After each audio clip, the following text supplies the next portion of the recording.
네, 여러분 안녕하세요. 지금 우리 이재명 지사님 재판 관련해서 검찰총장님께 보낸 탄원서가 일단 준비가 됐다가 다시 뭔가 손봐야 하는 부분 뭐 이런 것들이 좀 생긴 것 같습니다. 제가 우리 바다소리님하고 박운규님이 해주시는 거를 확인하는 대로 또 어, 퍼다 날랐다 드리겠습니다. 우선 근데 며칠 동안 지난주에 진행된 거를 이제 우리 남북미 관계 관련해서 진행된 걸 보면서 제가 속을 앵간히 끓이고 뭐 밤잠을 설치고 이랬던 부분을 한번 말씀드려보고 싶은데요.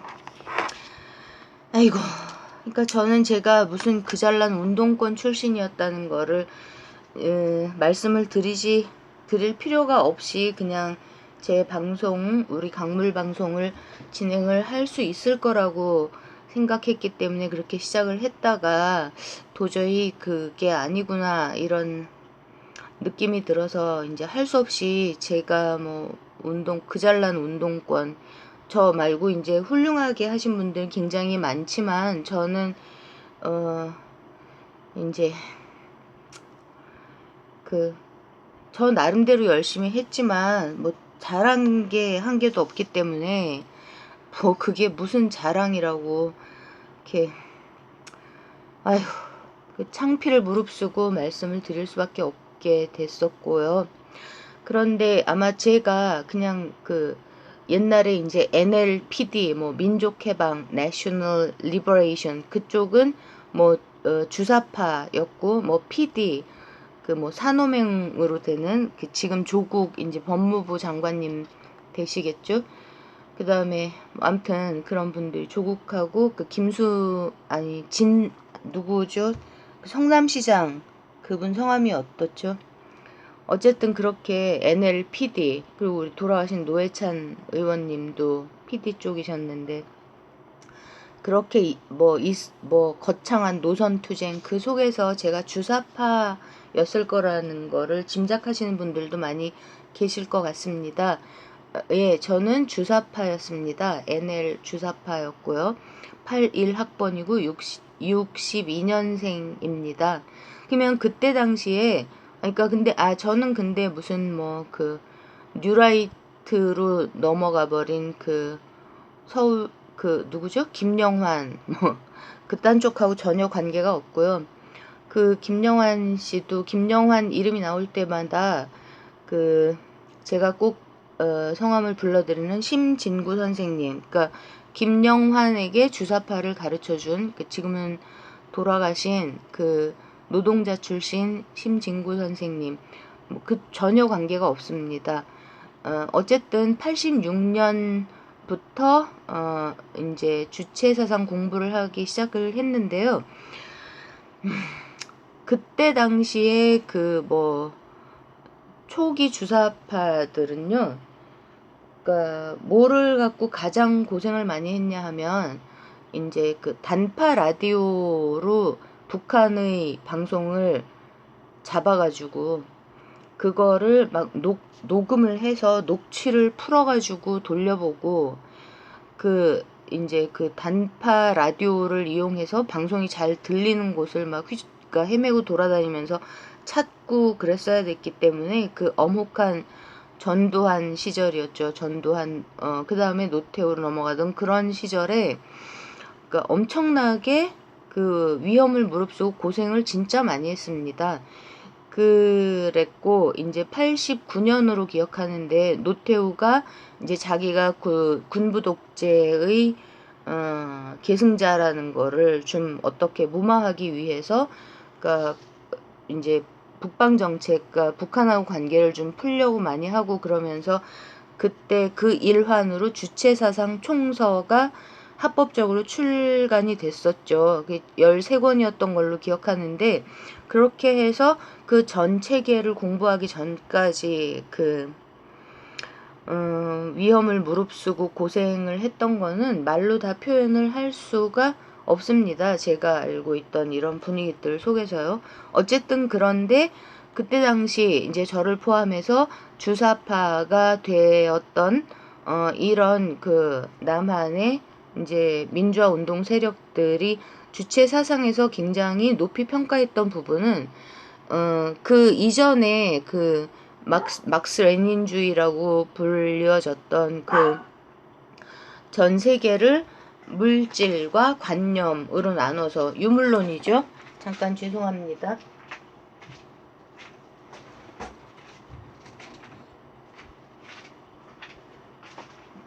그래서 이제 그 관념, 있지도 않은 그런 관념, 비물질 이쪽을 배격하면서 뭐 인간의 사유는 뇌수의 활동 과정이다. 그렇게 가르치죠. 뭐 지금 해체된 소련의 뭐 교정 철학 그런 거 막 이러로 공부를 하고 그랬던 그 물질과 관념으로 나누어서 세계를 그러니까 자연 인간을 포함한 그 자연 세계를 분석하던 그 틀을 완벽하게 벗어나서 전혀 새로운 관점에서 인간의 중심, 인간의 본질은 자주성, 창조성, 의식성이다. 이렇게 설명을 하는, 그러니까 인간의 본질이 뭐다라는 내용도 내용이지만 그거에 앞서서 그러니까 물질과 비물질로 세상을 바라보는 이것을 이제 뭐라 그럴까요? 질적으로 변환시키는 이런 부분들을 엄청나게 탁월하다고 생각을 했던 분위기였고요. 그리고 그 주체 사상 그 전 시스템에서 가르치는 많은 것들 중에서 특히 이제 품성을 강조하죠. 사람들이 사람으로서 갖춰야 할 특히 어떤 그 인민에게 봉사해야 하는 사람들이 갖추어야 할 절대적인 덕목으로서 품성을 강조하는 그러니까 그 이전에 주체 사상이 퍼지기 전에 남한에서는 품성이라는 말을 쓰지 않고 사람이 참 성품이 훌륭하다 이렇게 얘기를 했었죠. 근데 이제는 뭐 품성이 훌륭하다라는 말이 매우 일반화될 정도로 이렇게 그리고 저 자신도 이 품성이라는 거에 대해서 깊이 생각을 하면서 진짜 20대 때보다 30대, 40대 끊임없이 노력을 하면서 이제 내일 모레 60을 바라보는 지금 이제 겨우 뭐 사람 꼬라지를 갖추게 됐다고 할까요? 그렇게 된 부분들이 있습니다. 그리고 또 한 단위에서 모범을 보여야 한다. 그러니까 일체계, 사상체계, 사업체계 이렇게 나누어서 가르치는 그 시스템에 대한 가르침 속에서 그 모범을 한 단위에서 창출을 하고 그것을 널리 확산시켜야 한다. 이런 부분은 이제 제가 농반진반으로 말씀드렸던 적이 있는데 그러니까 그 서양의 그 뭐 비즈니스 이론이니 어쩌니 저쩌니 뭐 그 신자유주의를 퍼뜨리면서 마구마구 같이 퍼뜨리는 그 어떻게 하면 돈을 잘 벌 수 있나 이거죠. 아주 더러운 그런 쪽에서도 한 비즈니스 모델에서 그러니까 벤치마킹 잘 된 거를 그러니까 따라 뺏기는 이런 것들과 그 다음에 이제 주체 사상에서 얘기하는 그 한 단위에서의 모범이라고 하는 게 진짜 어느 걸 뺏겼는지 그 시대를 살펴보면 알 텐데요. 그게 아직도 뭐 궁금한데 가끔가다 궁금한데 뭐 검색은 안 해봤습니다. 어쨌든 그런 것들이요. 그 다음에 또 대안을 이건 말씀드린 적 있는데 대안을 내기 위한 사업 체계라고 했을 때 그 대안은 어디에서 내야만 하는가. 그러니까 탁상공론 앉아가지고 그 떠들고 꼴값 떨지 말고 현장에서 가장 아랫단이 일선에서 일을 하고 있는 그런 국민분들, 그러니까 일반 노동자분들이 움직이고 계시는 그런 현장으로 가서 그 현장 속에서 대안을 내오는 이런 거가 이제 이루어져야 한다. 이런 게 굉장히 탁월하게 매우 훌륭한 그런 한 사회를 전체적으로 그러니까 관리하고 운영해 나갈 수 있는 매우 훌륭한 시스템이라는 생각들을 했었습니다. 그리고 이제 지금 그게 벌써 30년 전인데요. 89년이니까요. 근데도 제가 이제 아직까지도 30년이 흐르도록 잊지 않고 기억하고 있고, 그리고 그러니까 그 돈 잘 벌어 처먹을 최고로 돈을 잘 벌어 처먹는 이런 것들을 교묘하게 그 위장해가지고 뭐 이론이니 뭐니 꼴값을 떠는 그런 그 서양의 그 비즈니스 이론 것을 보면서 그 이제 그 주체 사상에서 얘기하고 있는 이런 것들을 떠올리면서 속으로 웃고 뭐 서양의 그 얄팍한 것들을 좀 비웃고 이랬던 것들도 있습니다. 아 잠깐요, 죄송합니다. 얘네들이 이렇게 앞을 바라보지 않고 있었던 이 우리 국민들을 표시하는 저의 그러니까 갖고 있는 게 이거밖에 없어가지고요. 우리 나라의 주인인 국민들, 우리 문재인 대통령님과 우리 이재명 지사님을 지키고 우리나라를 이렇게 세우는 국민들의 일종의 그 상징입니다. 이거는 우리 국민의 열차, 그러니까 이 세월호라는 세월호로 상징되는 광주 학살과 세월호 이런 그 더러운 여기하고 얽혀 있는 이들의 만행과 거기에 희생당하신 우리 국민들의 아픔을 짊어지고 나가는 우리 국민의 기관차의 상징입니다. 여기 용. 어쨌든요. 그리고 이거 말씀드리면서 이제 대한의 사업 체계에 완전히 그거를 몸에 완전히 간직하고 그게 뭔지 완벽하게 알고 있는 사람의 한 명이 트럼프라는 사업가, 비즈니스맨이라는 말씀도 드렸었죠. 그러니까 예를 드는 게 그거죠. 지금 이제 그 멕시코와의 장벽 문제, 이 복잡한 문제를 해결하기 위한 이런 것들이 궁금하면 가서 장벽, 그 국경에 있는 장벽 거기 가서 거기서 현장 움직이고 있는 실무자들에게 물어봐라 라고 계속 얘기를 하죠. 자기가 어쨌든 그 자기 사업을 하면서 계속 이 사람은 트럼프라는 이 인물은 그 현장에서 일하는 사람들과의 대화와 토론, 그리고 그들이 얘기하는 문제점을 짚어내는 이런 것들을 끊임없이 들으면서 평생 동안 자기 사업을 일으켜 온 사람입니다. 이 내용이 주체사상에도 있다는 거죠. 그러니까 한 가지 의구심이 들었던 거는 뭐 짧게 말씀드려보자면, 그러니까 주체사상 맨 처음부터가 아니라 그 이후에 다시 추가됐다고 얘기되는 이 수령론. 그러니까 그때 당시에 수령론이 퍼지면서 이제 기독교 이론을 공부한 신학자들이 속에서 나왔던 비판이 바울의 기독론이라는 거는 이제 기독이라는 말이 그 크라이스트라는 예수가 크라이스트가 된 그것에, 그러니까 교회라는 시스템 속에서 예수가 어떤 지위인가 뭐 이런 거를 바울이 얘기를 해놓은 그게 기독론이죠. 그거를 뺏겼다라는 말, 그걸 그대로 갖다가 썼다라는 말이 막 있었는데요.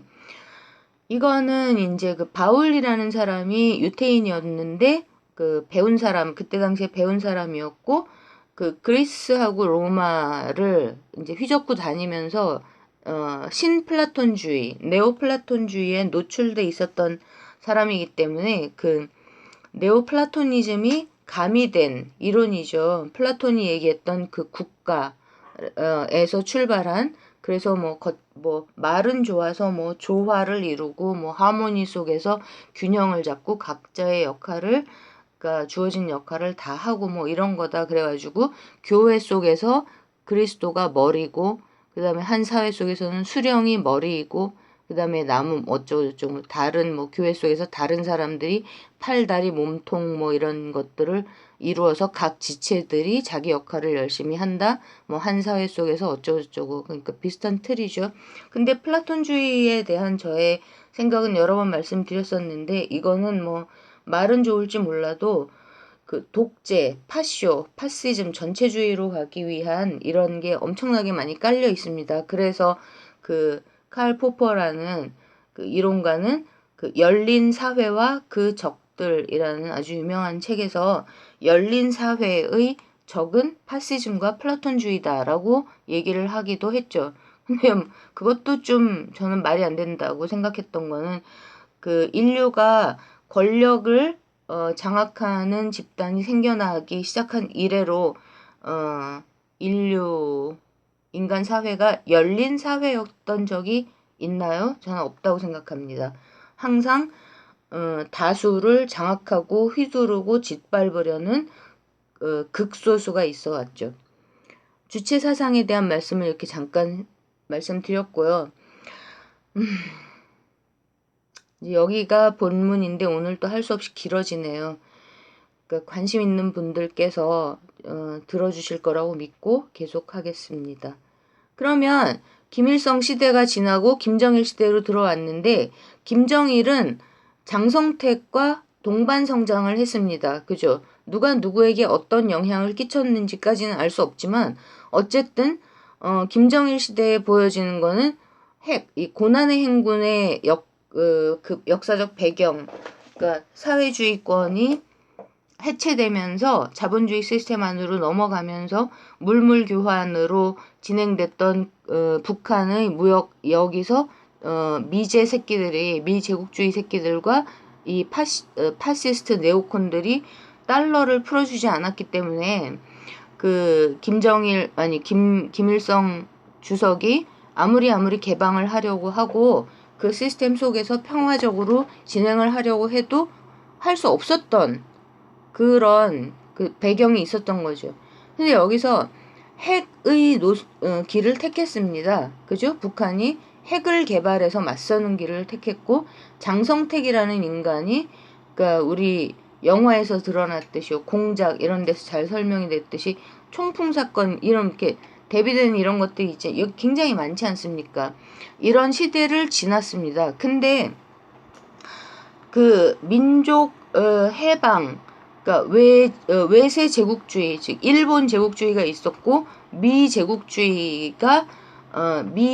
제국주의가 한반도를 옥죄는 이런 것들로부터 탈출해야 된다라고 굳게 믿었던 그 옛날 운동권 세력들 중에서요. 그러니까 종파주의에 빠지고 맹목적으로 어떤 그 미제, 일제 이렇게 그 자기의 생각을 그야말로 자주성, 창조성, 의식성이라고 가르치는 주체 사상에 기반해서 트럼프도 강조하는 자기의 주권, 자기 나라의 주권과 그 다음에 한 인간으로서의 그것도 주권이죠. 자존. 그렇게 자기 머리로 생각하는 이런 것들의 핵심을 놓지 않으려고 애를 쓰면서 계속 살아온 사람들은요.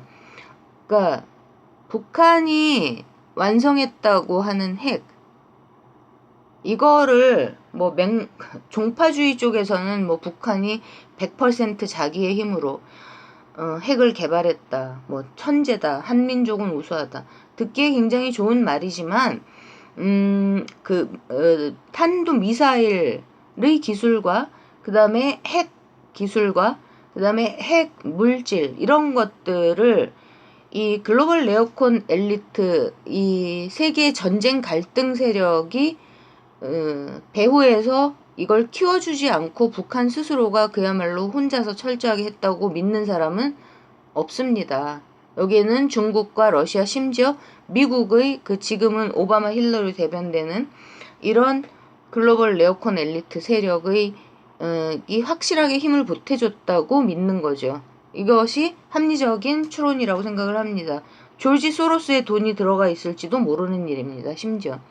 이건 누가 어떻게 진행을 했느냐, 꼭 이렇게 했어야만 했느냐라는 이미 이제 현실적으로 일어나 버린 일이기 때문에 이런 반문, 뭐 꼭 굳이 그렇게 핵을 개발하는 쪽으로의 길을 택했어야 했느냐, 이런 질문 자체가 정말 소용이 없지만 한반도 비핵화를 부르짖었던 김일성 주석이 이때 얘기했던 한반도 비핵화 이거는 그 핵잠수함이나 핵항공모함 그러니까는 항공모함 이런 그 군사 무기에서 핵을 언제든 필요할 때 그 탄도미사일 이런 것들에 해가지고 그냥 막 날려버릴 수 있는 이런 게 아직까지 그때 당시까지 불가능하던 그 80년대까지 남한에 들어와 있었던 그 몇백 개의 그 미국의 핵탄두 이거를 치워 없애라는 얘기였잖아요, 본질적으로. 근데 이것이 그래서 근데 이 고난의 행군이 시작되던 시기 94년에 우리 문익환 목사님도 소천하시고 김일성 주석도 사망해버렸는데요. 94년에 어떻게 그렇게 두 분이 또 같은 해에 돌아가시는지 그것도 기가 막혔었습니다. 어쨌든요. 그러면은 핵을 개발해라. 이렇게 이게 핵을 개발하는 게 김일성 주석의 뜻이었나요? 알 수가 없지만 궁금하죠. 어쨌든 이렇게 김정일과 장성태의 시대가 지나가고 김정은의 시대가 오면서 이 그러니까 중국에 진짜 비벼대면서 그 자기의 그 부정부패를 일삼고 그 권력을 장악하고 이렇게 휘두르던 이 장성택을 날려버렸지 않습니까? 그 김정은의 고모가 김정은 위원장의 고모, 그러니까 그러니까 김일성 주석의 딸이 자기 남편인데도 그냥 치워라 해가지고 없애버렸죠. 그리고 나서 이제 문재인 대통령님과 트럼프의 시대가 열렸습니다. 2019년 지금은 그래서 거의 그 지정학적으로 항상 그 미국, 일본, 그러니까 20세기, 19세기 말부터 20세기, 21세기를 거치면서 그 후발 제국주의인 미국과 일본, 그 다음에 러시아와, 그러니까 소련을 거친 러시아와 중국, 이런 강대국들 사이에서 정말 우리는 가만히 있는데 그 힘센 놈들이 와가지고 자꾸 건드리면서 괴롭히던 이런 상황을 벗어날 수 있는 절대절명의 기회가 우리 국민들 앞에 펼쳐졌습니다. 남한과 북한의 우리 한반도 앞에 같이 펼쳐진 겁니다. 그러면 계속 말씀드리고 있듯이 그러니까 남한에도 그러니까 일제 그 토착 왜구들 뿐만 아니라 미국을 중심으로 한 글로벌 네오콘 엘리트 이들의 목표는 세계를 갈등과 전쟁 속으로 집어넣는 겁니다. 이거를 위해서 그 중동에 이스라엘을 꽂았고 한반도를 분단시켜서 북한을 고립시키면서 계속 뭐 전 세계 사람들의 뭐 적이다 뭐 악의 축이다 있다고 정말 미친 소리를 떠들어댔던 그 부시, 오바마, 힐러리 이렇게 진행됐던 21세기에 들어와서 이들에 맞서는 세계의 평화를 진짜로 구축하려고 하는 정치 세력의 시대가 열렸다는 얘기고요. 이 세계 평화 세력을 대변하는 미국의 대통령과 그리고 대한민국의 대통령 이 라인이 확실하게 승기를 잡아가고 있습니다. 21세기예요. 전 세계 평화의 시대를 리드하고 계신 겁니다. 여기에 글로벌 네오콘 엘리트 세력, 여기에 메르켈, 그 다음에 마크롱, 이 미친 것들, 유럽의 세력들, 테레사 메이, 얘네들 다 이쪽입니다. 그리고 푸틴도 아닌 척하면서 아직도 양다리를 걸치고 있지만 내심 속으로는 이쪽과 전선에 더 가깝다고 보여지는 거고요. 이렇게 펼쳐지고 있는데 남한의 이들의 글로벌 네오콘 엘리트, 그러니까 미국 민주당으로 대변되면서 한미일 군사 동맹 세력, 그러니까 반평화 세력이고 반문재인 이재명 세력인 이쪽의 그 앞잡이들이 민주당 안에도 있다고 제가 계속 말씀드리지 않습니까? 저는 참 좀 뭐 한편으로 마음이 아프기도 하지만 어쨌든 여기서 아직도 이해찬, 부엉이 노무현 대통령을 죽여버린 앞잡이로 부엉이들을 강력하게 의심을 하는 겁니다. 한번 그러니까 하노이 회담 이후에 북한이 하는 짓이 하도 골 때려가지고 북한에도 글로벌 네오콘 엘리트들의 앞잡이들 대행 세력이 있는 건 아닐까 이런 짤도 방송 제목도 만들어서 올린 적이 있는데요. 그 생각이 다시 그런 의심이 드는 게요. 지금 문재인 트럼프 시대에 그러니까 전 세계의 전쟁 갈등의 축이 그 전선은 어디와 어디를 중심으로 진행되고 있습니까? 호르무즈 해협, 그 중동과 그 다음에 한반도잖아요. 한반도가 괜찮았었는데 중동 쪽에서 전쟁 세력에 준동하는 게 지금 쉽게 풀리고 있지가 않죠. 핵심적이고 근본적인 그 이유는 뭐냐 하면 트럼프가 대통령이 되자마자 미국이 중동 석유에 의존할 필요가 없는데도 그 미국의 천연가스와 석유 생산을 팍 다 찍어 누르고 중동에서 갈등을 조장하고자 했던 오바마 힐러리 이 네오콘 세력들의 이거를 다 깨트려 버렸죠. 우선 첫 번째로. 그래서 지금 미국은 에너지 자립국입니다. 에너지 자립국일 뿐만 아니라 천연가스는 거의 뭐 전 세계 1, 2위에 수출까지 하고 있는, 이건 왜 그랬냐 하면 평화를 구축하고자 한 겁니다. 트럼프는 그 자기 자신을 마치 돈만 밝히는 사람으로 위장을 할 때가 많은데요. 그 이유는 뭐 평화가 중요하다 뭐 이런 식으로 복잡하고 매우 원칙적이고 이런 철학적이고 뭐 엄청 거창하게 들리는 이딴 개소리들을 하기 싫을 때 돈 얘기를 합니다. 왜 쓸데없이 돈 쓰면서 전쟁하냐 그렇게 얘기를 하는 양반입니다. 이 양반은. 그렇지만 본질적으로 엄청나게 진지하고 심각하고 진정성이 100%인 평화주의자입니다. 우리 문재인 대통령님은 뭐 말할 필요도 없고요. 이런 세계 평화 세력이 명분으로도 그러니까 구호로도 그리고 실질적 내용적 실력으로도 전 세계에서 그러니까 이 지저분하고 미친 이 엘리트, 더러운 추접스럽고 무식하기 짝이 없는 무능력한 엘리트들을 다 이겨먹고 있는데요. 이런 속에서 지금 북한이 핵 문제, 남북미 문제를 풀어나가는 입장이 무엇인가라는 질문을 끊임없이 하게 된다는 겁니다. 그러니까 리 용호 외무상에 대해서 제가 문제 제기를 할 수밖에 없는 거는요.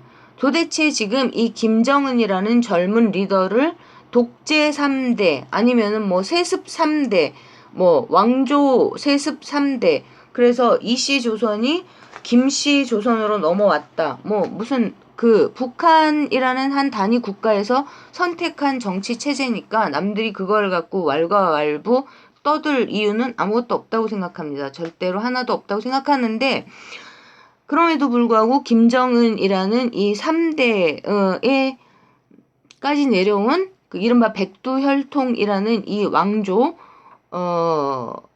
이 왕, 이 뭐 리더를 앞세워 놓고 자, 장성택은 총살과 뭐 완전히 몇십 발인지 뭐 이렇게 쏴가지고 날려버려서 이 세력을 제거한 다음에 배후에서 김정은을 앞에 내세운 그러면서 중국에 붙어먹는 게 아니라 미국 쪽에 특히 미국 쪽에 붙어먹는 그 이런 그 붙어먹는다는 말을 저도 쓰네요.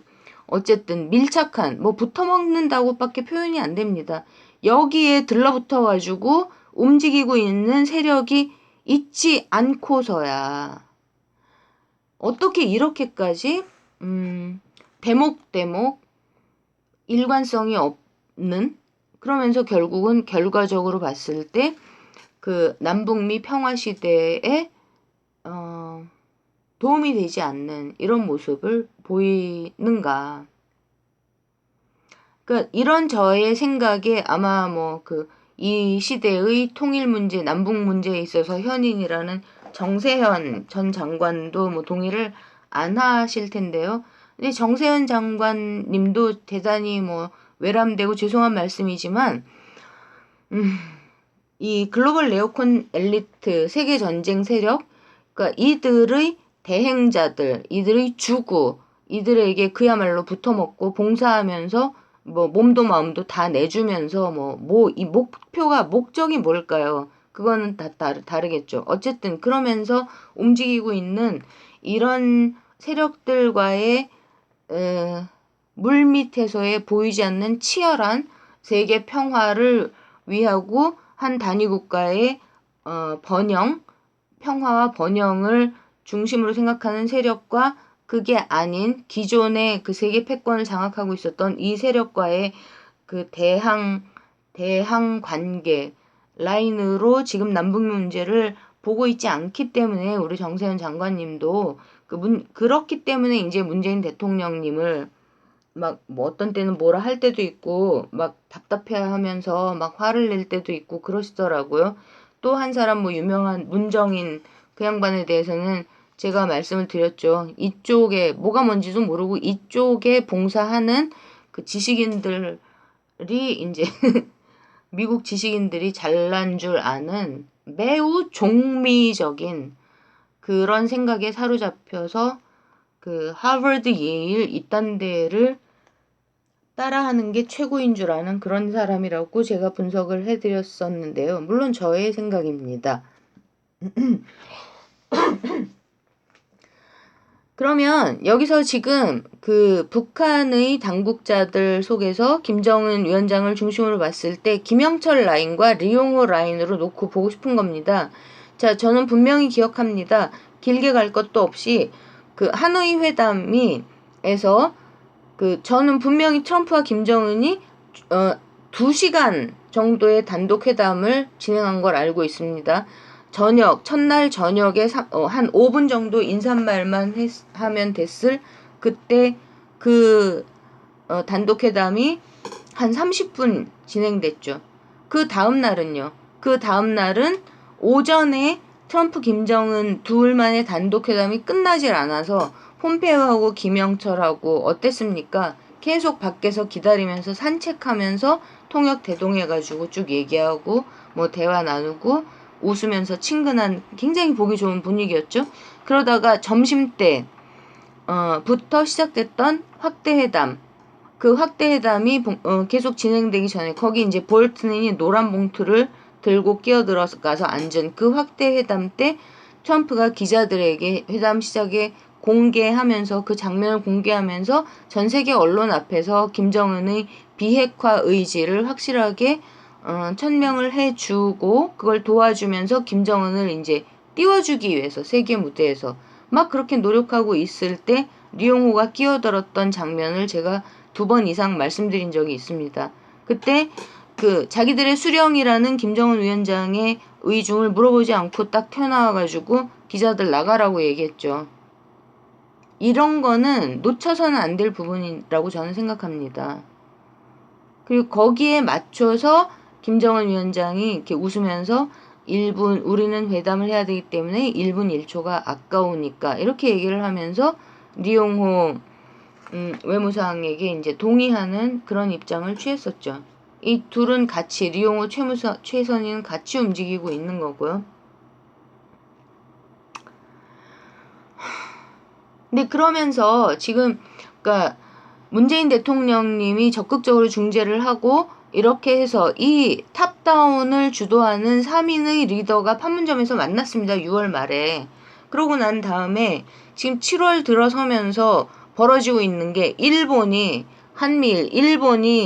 지랄 연병을 아베가 지랄 연병을 하고 그런데 중국 러시아까지 여기에 껴가지고 그러니까 호르무즈 쪽은 왜 조용한지 말씀을 여기 아까 죄송합니다. 지금 헷갈린데 트럼프가 그래서 중동의 평화를 가져오기 위해서 첫 번째로 한 게 미국이 중동 에너지와 관계를 끊을 수 있는, 그러니까 그 토대를 구축을 하고 두 번째로 한 일이 뭐냐 하면요. 이란과 대척점을 이룰 수 있는 사우디를 키운 겁니다. 사우디 안에서 그 사우디 왕관내에서 왕위 계승 서열 이런 것들을 트럼프가 실권 잡는 것과 동시에 그러니까는 오바마 힐러리의 입김이 너무 셌기 때문에 오바마 힐러리 이 글로벌 네오콘 전쟁광들 이들과 같이 움직였던 그 사우디 왕가 내에서 이거를 사우디 왕이 그냥 계속 가만히 있다가 트럼프가 등극을 하는 것과 거의 동시에 그 테러 집단을 그 근본주의 그 이슬람 테러 집단, 그러니까 갈등을 유발하는 매우 유용한 도구 정도 되는 거죠. 그 파워들이요. 그 세력을 사우디 안에서 제거해버린 이 사우디 지금 왕과 그 다음에 그 왕위 계승 서열 3위였다가 1위로 만들어진 현재 왕의 아들인 왕자. 이들을 중심으로 해서 이란이라는 이슬람교 내에서 강경 세력에 대항하는 평화 지향적이고 이슬람을 내세운 테러 집단에 대항하는 50개 이상의 국가들을 사우디를 중심으로 모여가지고 대척점을 이루게 그렇게 판을 짜놨습니다. 2017년에요. 이 두 가지 일을 한 겁니다. 트럼프가 중동 문제와 관계돼서는요. 그런데도 그렇기 때문에 이제 그 갈등을 이란 핵을 중심으로 프랑스하고 독일, 영국 등등이 부추기면서 거기서 이제 어떻게 갈등을 도모해 보려고 전쟁을 도모해 보려고 하는 이런 게 제대로 해결이 안 되는 상황에서 중국과 러시아, 특히 러시아 이 전투기들이 우리나라 영공까지 침범하는 이따우 짓을 벌이고 있지 않습니까? 근데 저의 질문은 왜 여기에 맞춰서 북한이 단거리 탄도미사일을 쏴대냐는 거죠. 예? 그러면서 쏴대는 목적이 어디인가? 그러니까 정말 기분이 좋지 않은 거는요. 그 미국의 소리라는 Voice of America라는 방송 있지 않습니까? 그거는 미국이 자기 글로벌 네오콘 전쟁 세력들의 목소리를 전 세계에 퍼뜨리기 위해서 강경파들이 미국 그 국회 컨그레스에서 나오는 이런 것들을 이제 강경파들 그러니까 안티피플 엘리트 세력의 목소리를 대변하는 게 그 보이스 오브 아메리카거든요. 근데 그 매체에서 이 북한이 지금 뭐 자기네 그 핵잠수함, 그러니까 핵을 쏴올 수 있는 그 잠수함, 그 다음에 뭐 새로운 형태의 탄도미사일 이런 것들을 하면서 막 문재인 대통령, 남한 정부를 막 공격한 이런 거를 보도를 뭐 하더라는 거죠. 그러면 뭐 어쨌다고요? 뭐 어쨌다고 남한을 전쟁 세력이라고 합니까? 중국하고 러시아가 편을 먹고 지금 그 편대를 짜가지고 공동훈련을 하면서 그러면서 뭐 한미일 군사동맹 쪽에 대항하는 거라고 시진핑이 육갑을 떨고 있는데 지금 그래서 트럼프가 아베를 밀어주나요? 동북아 상황에서? 예? 그러니까 오바마 힐러리가 그 pivot to Asia 동북아 회귀 이렇게 해가지고 한국하고 일본하고 그 군사 정보 협정 뭐 1년짜리 그거까지 몇 개 만들고 이렇게 막 해놨던 거 그렇게 한미일 삼각 군사 동맹 이거를 힐러리는 이렇게 목 놓아 부르짖었었는데요. 그 미친 X는 이거를 지금 깨고 있잖아요. 트럼프가 아베하고 관계에서 이거를 해체시키고 있는데 뭘 그 한미일 군사 동맹을 얘기를 하면서 중국하고 러시아가 뭐 돌아치고 난리를 칩니까? 사드 때문이다? 그러면은 사드가 트럼프도 그렇고 문재인 대통령님도 그렇고 그 전임자들 한미일 군사동맹 여기에 충실한 그 매파 전쟁광들이 해놨기 때문에 그거를 사드를 그 고물단지 그 문제 시진핑이 그거 본질을 정말 제 똑바로 알고 있으면서 그러면은 전임자들이 해놓은 거 그냥 협의에 의해서 걷어가자 이렇게 말로 풀면은 될 걸 갖고 무슨 미사일을 개발을 하고 지랄 육갑을 떨다 못해서 중국 러시아가 편대를 이뤄가지고 지금 남의 나라 영공을 침범을 하고 육갑질을 떠냐고요. 근데 거기에 맞춰가지고 미사일을 빵빵 쏴대면서 그러면서 무슨 남한 정부가 전쟁에 미쳐서 날뛴다는 헛소리 개소리들을 떠들어대냐고요. 예? 북한을 비난하고 싶지 않으니까 남한의 애국적이고 문재인 정부를 문재인 대통령을 지키고자 하는 언론들이 최대한 북한에 대해서 얘기를 안 하고 있죠. 예? 근데 지금 뭔 짓을 하고 있는 겁니까? 제가 이렇게 목소리를 높이지 않으려고 건방 떨면서 목소리를 높이지 않으려고 무척 애를 쓰고 있음에도 불구하고 왜 주체 사상과의 우수성과 여기서 가르치는 가르침을 정말 이건 진짜 엄청나게 훌륭하다라고 한 세대 전에 30년 전에 이것은 진짜 그 소련, 중국 이런 병신 같은 것들의 어떠한 그 이론 체계보다도 매우 탁월한 부분들을 가지고 있다라고 생각하면서 이것을 정말 민족적인 자긍심, 자부심을 갖고 받아들였던 저 같은 사람들이 왜 부끄러움을 느끼게 움직이냐는 겁니다. 예? 왜 우리를 쪽팔리게 하냐고요? 옛날에 그 자부심을 가졌던 주사파 운동권들을요. 뭐 임종석 같은 개새끼들 너덜너덜해진 이런 애들하고 뭐 비슷한 질입니까? 그리고 여기 이 한미일 군사동맹 세력에 발맞춰가지고 그러니까 계속 몇 명 되지도 않는데 계속 같이 움직이는 그 극좌 자칭 진보 한미일 뭐 시민운동 세력입니까? 정치운동 세력도 있다는 말씀도 드렸었잖아요. 그들은 누가 부추기나요? 우리 민족끼리 라는 매체를 통해서 얼마나 그 라인을 부추기고 있습니까? 예? 아직도 그걸 하고 있잖아요. 미 제국주의, 일본 제국주의 이걸 부르짖게 만들면서요. 지금 뭐 하는 거죠? 그러면 이유가 뭔지 본질이 무엇인지 묻고 싶다는 겁니다. 말로만이 아니라 실제로 내용적으로 트럼프와의 관계를 통해서 비핵화, 정말로 비핵화, 한반도의 비핵화는 선대의 유지라는 말을 하면서 할아버지가 했던 얘기를 실현하면서 북한 국민들 모두에게 평양에 있는 사람들뿐만 아니라 모두에게 진짜로 번영과 안정을 그거를 그러니까 실현하고자 하는 당신들의 지도자를 왜 그렇게 받쳐주질 않는 거냐고요.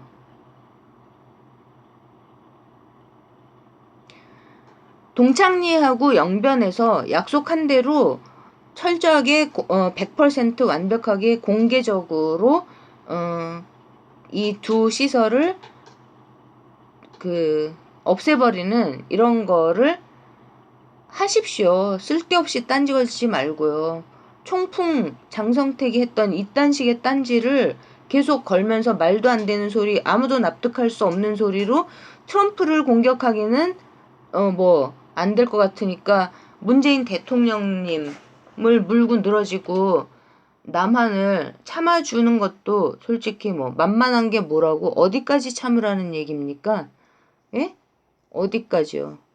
어디까지 당신들이 개기는 거를 봐줄 수 있을 거라고 생각을 하냐고요. 그리고 리용호 최선희를 제가 이름을 찍었는데 이분들인지 누군지 알 수는 없죠, 저도. 근데 이거를 남한의 지금 한반도의 평화를 가져오고 남북미 문제를 똑바로 풀려고 하는 그 진심밖에 없는 우리 정말 탁월한 전 세계적으로 이렇게 탁월한 문재인 대통령님, 이거 김정은 위원장은 저는 알고 있을 거라고 봅니다. 정말 똑똑하니까요. 예? 근데 그 언제까지 어디까지 말을 못 잇겠네요. 동창리하고 영변을 둘러싸고 했던 얘기들을 당신들의 리더를 좀 힘을 실어주시고요. 키워주시고 했던 얘기들을 실현을 하고 쓸데없는 딴지 그만 걸고 빨리빨리 지금 가뭄에 뭐에 그 엄청난 그 규제 속에서 너무나 제재가 심했기 때문에 진짜 먹을 것도 모자라고 이런 거 빨리 쌀도 빨리 갖고 가고요. 예? 빨리빨리 갖고 가고 뭘 그렇게 딴지를 많이 거냐고요. 도대체 누가 이러고 있는 거냐고요. 사사건건. 이거를 주사파였던 지금 낼물에 환갑이 된 저는 도저히 받아들이지를 못하겠다고요. 예? 김정은 위원장 좀 키워주시라고요. 도대체 임종석하고 똑같은 그 김영환이 뭐 뉴라이트로 넘어간 이런 거 진짜 비슷하게 느껴진다고요. 누군지 모르겠지만 좀 그만하고 진짜 평화를 사랑하고 정말 진심밖에 없었던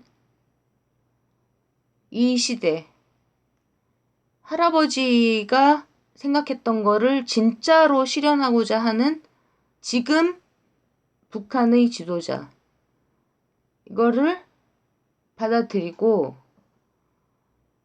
저로 하여금 뒤에 누가 있는 거냐 이 배후에 누가 있는 거냐 누구하고 돌아치면서 이렇게 방해를 해대는 거냐 이런 생각 좀 안 하게 해 주십시오. 내가 옛날에 주사파 운동권이었던 게 그래 올바른 선택